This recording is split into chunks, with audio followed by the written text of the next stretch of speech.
एखाद्या मुसलमानाला जर विचारलं ना तुझी जात काय, तो त्याची जात नाही, तो त्याचा धर्म सांगणार. एखाद्या ख्रिश्चनाला विचारलं त्याची जात काय, तो सुद्धा त्याचा धर्मच सांगणार.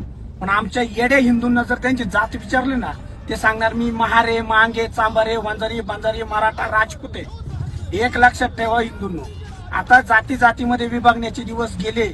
आता हिंदू म्हणून एक व्हा. कारण आता तर तुम्हाला तुमच्या सप्त्यामध्ये कीर्तनकार सुद्धा तुमच्या जातीचे लागायला लागले. इतके तुम्ही रस्त्यावर आले. किती दिवस तुम्ही जात जात करणार आहे? अरे जात जात करत बसाल तर एक दिवस मातीच जाल. कारण तुम्ही कितीही तुमच्या जातीचा अभिमान धरला तरी त्यांच्यासाठी तुम्ही काफीर आहात आणि आयुष्यभर काफीरच राहणार आहे. एवढी गोष्ट लक्षात ठेवा. जर जाती जातीमध्ये वाटले जाल तर मोडले जाल, आणि जर जाती जातीमधून एक व्हाल तर हिंदू म्हणून टिकाल. आणि एक काडी मोडायला फार ताकद लागत नाही, पण 1000 काड्या एकत्र आल्यानंतर समोरच्याला त्यांची लायकी आणि त्यांची ताकद कळते. एवढी गोष्ट लक्षात ठेवा. जय श्रीराम.